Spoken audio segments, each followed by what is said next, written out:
जय गुरु जी। संगत जी, आई संगत का शुक्राना,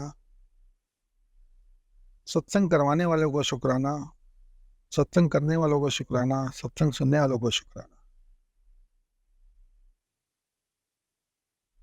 गुरु जी कह के गए थे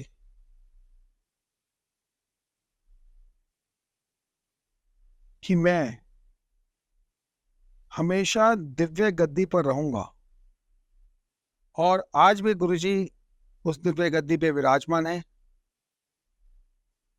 जिससे कि सभी परिवार और सभी संगत का कल्याण कर रहे हैं। और 12 ज्योतिर्लिंगों का जो मंदिर बना है फतेहपुर में, बाटी माइंस में, गुरु जी का बड़ा मंदिर, दुनिया भर की शक्तियां वहां पर हैं। जो शक्तियां महाराज ने वहां पे डाली हैं, उन शक्तियों से 7 किलोमीटर तक सुनने में आया था कि गुरुजी ब्लेस कर देते हैं जो भी उसके पास से निकल के जाता है मंदिर के। मैंने अपने जीवन में एक भगत को देखा था जो बहुत प्यार करता था। गुरुजी अपने भक्तों से बहुत प्यार करते थे और करते भी हैं, और करता रहूंगा भी। गुरुजी के वचन थे किसी टाइम पे, और अभी भी वही वचन चल रहे हैं। किसी के साथ बुरा वक्त आता है, गुरुजी उसका वक्त जो है बुरा खत्म कर देते हैं। गुरुजी इसलिए कहते थे, आप जब भी मंदिर आते हो अपनी जुतियां नु बाहर कट के आया करो। जुतियां बाहर इसलिए तुड़वाते थे कि आप अपना दिमाग वहीं बाहर छोड़ दें। गुरुजी इसलिए कहते थे कि मंदिर में लाइन में लगे हुए हैं तो मंत्र जाप निरंतर रूप से करते हुए आए। गुरुजी इसलिए कहते थे अहंकार मत करो, अपनी बुद्धि को बाहर छोड़ के आओ। क्यों? अंदर तुम्हारी बुद्धि काम नहीं करेगी, जो भी काम करेगा वो गुरुजी का ब्लेसिंग काम करेगा। आपको जो भी प्रॉब्लम है वो गुरुजी को पता है। गुरुजी को पता है जब जब उनको जिसको अगर जल प्रसाद देना है तो बताते हैं। मैं आपको बताता हूँ, एक डॉक्टर साहब थे, वो बताते थे कि उसके पास कौन जाएगा, जिसके पास गुरुजी को जाना चाहिए।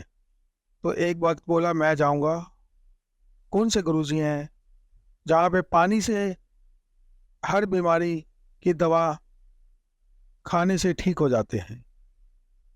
तो ऐसे ही गुरुजी ने पैनक्रियास तक का आगन किया, अंग का किया, जो रब ने अपने हाथ में दिया और अपने हाथ में रखा, वही कौन कर सकता है? वो हमारे गुरुजी कर सकते हैं। गुरुजी ने ग्रंथियों के साथ भी ऐसा अंग किया कि जिसकी प्रक्रिया भगवान ने अपने हाथों में रखी हुई है। कुछ अगर भगवान अपने हाथ में ना रखे तो हम पापी लोग पाप ही करते जाए, इसके अलावा कुछ नहीं कर सकते। हम मानते हैं गुरुजी को, गुरुजी के पास जाते भी रहते हैं, लेकिन उनके नियमों को मानने से कई बार क्या होता है कि हमारा जीवन एकदम सही चलता है। इसी प्रकार हम देखते हैं कि हम लोग मदिरा का सेवन करते हैं, हम जब मांस का सेवन करते हैं, गुरुजी मना किसी चीज के लिए नहीं करते थे, लेकिन गुरुजी कहने सी खाए हैं गंद बुला पिया है। तो गुरुजी को पता है कि इसको किस तरीके से ठीक करना है। गुरुजी ने बताया, जब तुझे जन्म मिला तो मैंने तेरे को क्या नहीं दिया? तेरे को मैंने सुंदर से माँ बाप दिए, बहन भाई दिए, पत्नी दी, बच्चे दिए, पैसा दिया, धन दी, दौलत दी। तूने फिर भी शुक्राना नहीं किया ना। तू शुक्राना करना सीख पुत्र, सब कुछ फिर तो ठीक हो जाना।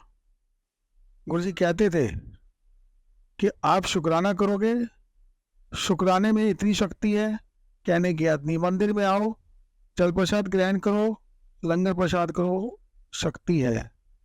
गुरुजी इसी प्रकार से सबको ब्लेस करते थे। और गुरु जी ऐसे ऐसे ब्लेस करते थे, कहने की बात नहीं, कि गुरु जी वो पता है कि आंटी को क्या चाहिए, आंटी को क्या नहीं चाहिए। एक बार की बात है, कुछ आंटियां आती थी, एक आंटी गरीब थी, एक आंटी अमीर थी। अब वो सोचे, आंटी की ये घड़ी अगर मेरे हाथ में होती, ये घड़ी मेरे पास होती तो कैसे होता। ये कड़े कड़े टाइप की घड़ी थी, सोने की। गुरु जी को पता चल गया। गुरु जी ने आंटी को कहा, आंटी ए बाजू तो उतार, ये आंटी को दे दे। आंटी ने एक बार भी नहीं सोचा, वो आंटी ने उतार के वो घड़ी जैसे आंटी को दे दी जिन्होंने सोचा था। जब आंटी चली गई, गुरु जी का शुक्राना किया, मत्था टेका, तो आंटी ने उन्होंने क्या, ऐ सोना तेरा नहीं सी है ਉਹਦੇ वास्ते सी, ऐस करके मैं ब्लैस करके उन्होंने दिलवा था। तेन कोई दिक्कत तो नहीं है? नहीं गुरु जी, तुम बैठे हो, मैनू गाली दे रहे, मेरी कह रहा दरिद्र दूर किता, तुम मैनू की पता। दरिद्र हम कहते हैं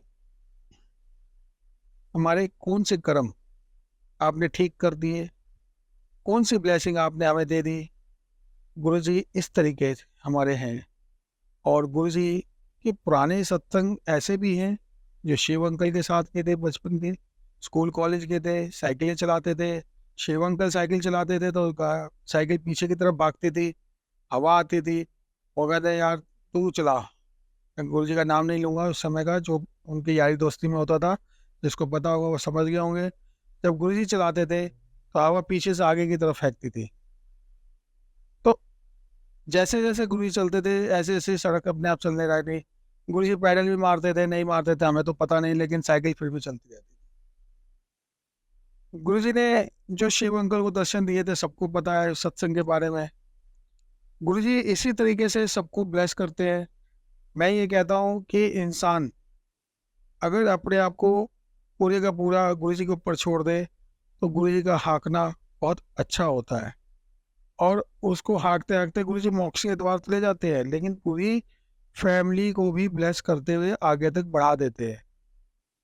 संगत जी, मैं आप लोगों से फिर गुजारिश करूंगा कि बड़े मंदिर जाते हैं, लंगर प्रसाद को ना छोड़ें, प्लेट को एकदम साफ करके आए। गुरु जी का एक्चुअल में जो प्रसाद है वो वही है। अगर देखा जाए तो अगर आप लोग उस प्रसाद को छोड़ते हो, दिक्कत आप लोगों के लिए ही होती है। आप उस ब्लेसिंग को पूरा ग्रहण करें। शुक्राना गुरु जी, अनंतम शुक्राना। ये सत्संग मैं यहीं पे समाप्त करता हूँ। फिर नया सत्संग लेके फिर कभी आपके समक्ष पेश होऊंगा। जय गुरु जी।